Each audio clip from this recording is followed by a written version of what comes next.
تاہم رائٹرز کی رپورٹ کے مطابق 2 عہدیداروں نے نام ظاہر نہ کرنے کی شرط پر بتایا کہ حملے سے کچھ دیر قبل اسرائیل نے امریکہ کو مطلع کیا تھا کہ وہ شام میں کارروائی کرے گا، لیکن کسی ہدف کی نشاندہی نہیں کی تھی۔ ایران نے دھمکی دی ہے کہ وہ اسرائیل سے اس حملے کا بدلہ لے گا، جس میں اس کے سفارت خانے کے قونصلر سیکشن کو تباہ کر دیا گیا ہے اور ایران کی قدس فورس کے 7 ارکان اس میں ہلاک ہوئے ہیں۔ اسرائیل نے اس حملے کی ذمہ داری قبول نہیں کی ہے۔ امریکی صدر جو بائیڈن نے ایک بار پھر چینی ہم منصب شی جن پنگ کو نومبر میں ہونے والے امریکی صدارتی انتخابات میں مداخلت کے خلاف خبردار کیا ہے۔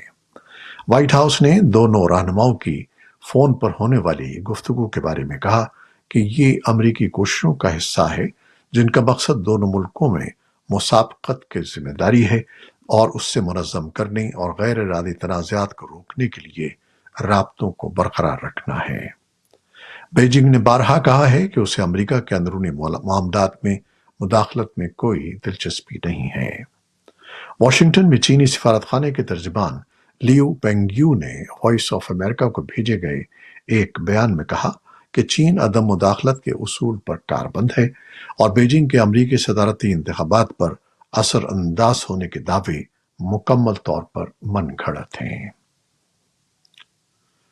نیٹو کے وزرائے خارجہ کی آج برسلز میں ملاقات متوقع ہے، جس میں یوکرین کی فوج کی مدد کے لیے $100 بلین کا فنڈ قائم کرنے کی تجویز پر تبادلہ خیال کیا جا رہا ہے۔ نیٹو کے سیکرٹری جنرل یانس اسٹالٹنبرگ کی طرف سے پیش کیے جانے والے اس منصوبے میں یہ تجویز بھی شامل ہے کہ نیٹو رکن ممالک کی طرف سے فراہم کی جانے والی فوجی امداد کو مربوط کرنے میں براہ راست کردار ادا کرنا چاہیے۔ اس تجویز پر حتمی فیصلہ نیٹو سربراہان مملکت کے جولائی میں ہونے والے سربراہی اجلاس میں ہوگا۔ امریکی وزیر خارجہ اینٹنی بلنکن نے برسلز مذاکرات سے پہلے فرانس کے وزیر دفاع سباستیان لیوکورن کے ساتھ پیرس میں ایک دفاعی تنصیب کا دورہ کیا ہے۔ روسی وزارت خارجہ کے ترجمان ماریا زاخاروفا نے بدھ کے روز کہا ہے کہ روسی وزیر خارجہ سرگئی لیوروف جلد ہی اپنے چینی ہم منصب وانگ یی سے ملاقات کریں گے۔ زاخاروفا نے ہفتہ وار بریفنگ میں بتایا کہ وہ یوکرین اور ایشیا پیسیفک خطے کی صورتحال سمیت دیگر امور پر تبادلہ خیال کریں گے۔ یوکرین نے بدھ کو کہا کہ روسی افواج نے گزشتہ رات 3 گائیڈڈ میزائلوں اور 4 شاہد ڈرونز سے حملہ کیا ہے۔ یوکرین کی فضائیہ نے چاروں ڈرونز کو تباہ کرنے کی اطلاع دی ہے۔ فضائیہ نے کہا کہ میزائلوں نے مشرقی یوکرین میں دونیتسک کے علاقے کو نشانہ بنایا۔ فوری طور پر کسی نقصان کی اطلاع نہیں دی گئی۔ یوکرین کے صدر ولادیمیر زیلنسکی نے منگل کے روز ایک قانون پر دستخط کیے ہیں جس کے تحت فوج میں شمولیت کی عمر 27 سال سے کم کر کے 25 سال کر دی جائے گی۔ تائیوان میں بدھ کی صبح 7.2 شدت کے زلزلے کے نتیجے میں کم از کم 9 افراد ہلاک اور 700 سے زائد زخمی ہوئے ہیں۔ بڑے پیمانے پر بجلی کی فراہمی منقطع ہو گئی ہے اور کئی عمارتوں کو نقصان پہنچا ہے۔ زلزلے کا مرکز جزیرے کے مشرقی ساحل سے 25 کلومیٹر دور تھا اور اس کی گہرائی 15.5 کلومیٹر تھی۔ تائیوان میں 25 سالوں میں آنے والا یہ سب سے شدید زلزلہ تھا۔ امریکہ میں ایک نئی سرکاری رپورٹ کے مطابق سن 2023 میں تپِ دق کے کیسز کی تعداد میں اضافہ ہوا ہے۔ امراض پر کنٹرول اور روک تھام کے مراکز یعنی CDC نے بتایا ہے کہ امریکہ کی 40 ریاستوں میں ٹی بی کیسز میں اضافے کی اطلاع ہے اور ہر عمر سے تعلق رکھنے والے گروپوں میں ان کیسز کی شرح میں اضافہ ہو رہا ہے۔ سن 2023 میں 9600 سے زیادہ کیسز رپورٹ ہوئے تھے۔ CDC کے تپِ دق کے خاتمے کے شعبے کے ڈائریکٹر ڈاکٹر فلپ لابی نے کہا کہ تپِ دق کیسز میں اضافے کے باوجود ہر سال ٹی بی کے نئے کیسز کی تعداد ماضی کی نسبت کم رہتی ہے اور امریکہ میں ٹی بی کے نئے کیسز کی شرح بھی بیشتر ممالک کے مقابلے میں کم ہے۔ یہ تھیں وہ خبریں جو فیس بک لائیو پر ہم نے آپ کے لیے پیش کی۔ ہماری ویب سائٹ، یوٹیوب اور پوڈ کاسٹ پر یہ بلیٹن آپ کے لیے پوسٹ کر دیا جاتا ہے۔ آپ ہمارے بلیٹن کو شیئر کرتے ہیں اور اپنے کمنٹس میں اپنی محبتوں کا اظہار کرتے ہیں، جس کے لیے ہم آپ کے بے حد ممنون ہیں۔ اپنی ان محبتوں، ان دعاؤں کو جاری رکھیے گا۔ نیوز پروڈیوسر سید اصفر امام اور نیوز ایڈیٹر بہجت جیلانی کے ساتھ خالد حمید کو اب اجازت دیجیے گا۔ اللہ حافظ۔